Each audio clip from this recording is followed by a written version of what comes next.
మంగా, కొత్తగా ఇవాళ చీర కట్టావేంటి? కొంపతీసి మాకు తెలియకుండా పెళ్లి చేసుకుంటున్నావా ఏంటి? నేను మంగా వస్తున్నానండి.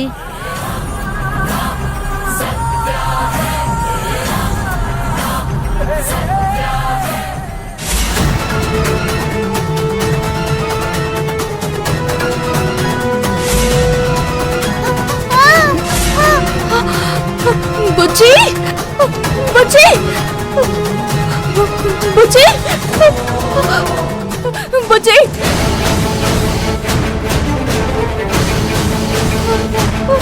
బుజ్జి.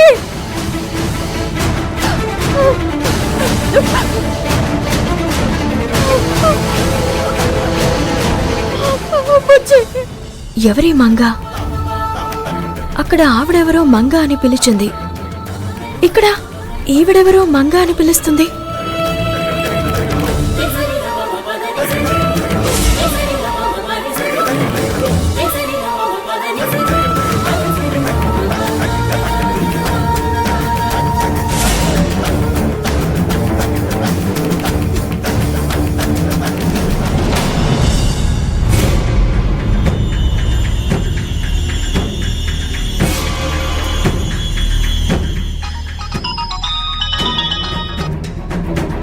హలో అమ్మా.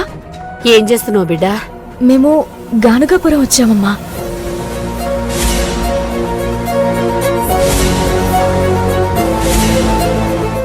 బిడ్డా, నిన్ను గానుగాపురం వెళ్ళొద్దని చెప్పాను కదా, ఎందుకెళ్ళావు?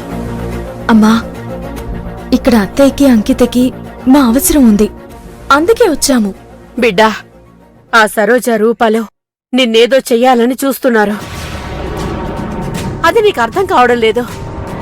నువ్వు ప్రమాదంలో ఉన్నావు బిడ్డా. నాకేం కాదమ్మా, నాకు అమ్మవారు తోడుగా ఉన్నారు. నువ్వు ప్రశాంతంగా ఉండు. లేదు బిడ్డా, నువ్వు అర్జున్ బాబు వెంటనే తిరిగి వచ్చేసేయండి. అమ్మా, ఇప్పుడు తిరిగి వచ్చేస్తే అనవసరంగా లేనిపోని గొడవలు అవుతాయి. నాకేం కాదు, నేను చూసుకుంటానుగా. అమ్మా, నాకొక విషయం చెప్పు. మనుషులు పోలిన మనుషులుంటారా?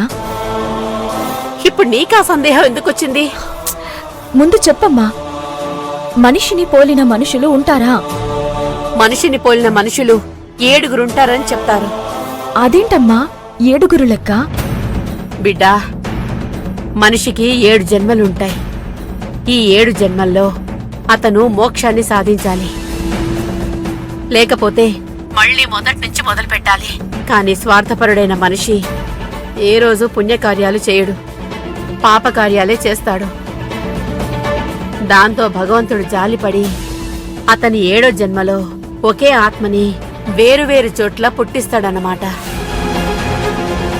7 రూపాల్లో ఒక్కళ్ళైనా పుణ్యకార్యాలు చేస్తే ఆ ఆత్మకి మోక్షం లభిస్తుందట. ఇది భగవంతుడి దయకు నిదర్శనం. ఇంతకీ దీని గురించి ఎందుకు అడిగావు బిడ్డా? గుళ్ళో ఒకళ్ళిద్దరూ నన్ను మంగా మంగా అని పిలుస్తూ కొత్తగా ఉన్నావని అడిగారమ్మా. నాకు విచిత్రంగా అనిపిస్తుంది. వాళ్ళేదో పొరపాటు పడి ఉంటారులే. నువ్వు అర్జున్ బాబు జాగ్రత్తగా ఉండండి.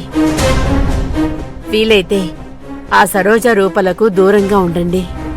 అలాగేనమ్మా, రేపు ఎలక్షన్ అవ్వగానే వచ్చేస్తాం. నీ దగ్గరకొచ్చి వరలక్ష్మి వ్రతం కూడా చేసుకుంటాం. ఉంటానమ్మా. సరే బిడ్డా.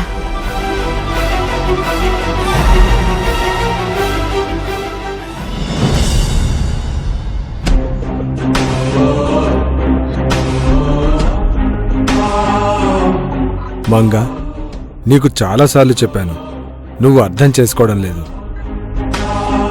పాప అనారోగ్యంతో బాధపడుతుంది. తనకు వీలైనంత త్వరగా ఆపరేషన్ చేయించాలి. డబ్బు కోసమే చూస్తున్నాను డాక్టర్. అది సర్దుబాటు కాగానే ఆపరేషన్ చేయిస్తాను. ఏం మాట్లాడుతున్నావమ్మా? డబ్బులు కుదిరాక వైద్యం చేయిస్తావా? అలా చేయించడానికి అది ప్లాస్టిక్ సర్జరీ కాదు. మాక్సిమం 15 to 20 డేస్ లోపు ఆపరేషన్ చేయించకపోతే బ్రెయిన్లో బ్లడ్ క్లాట్ అయిపోతుంది. పాప మెల్లగా కోమాలోకి వెళ్ళిపోతుంది, లేదా చనిపోయే ప్రమాదం ఉంది.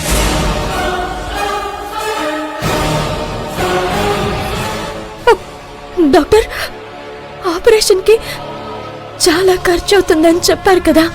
అవును, ఈ సర్జరీకి 15 లక్షల దాకా ఖర్చవుతుంది. నీకోసం నేను ఫీజు తీసుకోకుండా సర్జరీ చేస్తాను.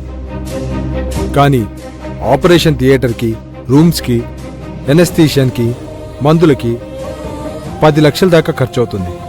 వాటిని నువ్వే పెట్టుకోవాల్సి ఉంటుంది. నీకు టైం ఎంతో లేదు మంగా.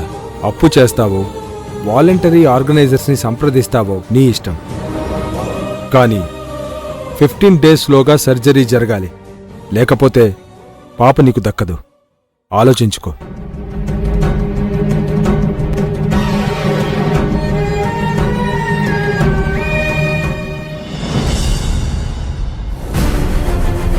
అమ్మా, పిలిచారంట? నీ పేరేంటి? రంగడమ్మా. ఈ ఊళ్ళో చాలా రోజుల నుంచి ఉంటున్నావు కదా, నీకు దేవరాజు తెలుసా? ఎందుకు అడిగారు? నేను దేవరాజు మనిషినని వీళ్ళకి తెలిసిపోయిందా? చెప్పు, నీకు దేవరాజ్ బాగా తెలుసు కదా. దేవరాజు గురించి అడిగితే ఎందుకంత భయపడుతున్నావు? నువ్వు దేవరాజు మనిషివా? లేదమ్మగారు, వాళ్ళ దగ్గర పనివాళ్ళు కూడా తరతరాలుగా పనిచేస్తారు. బయటి వాళ్ళని రానివ్వరు.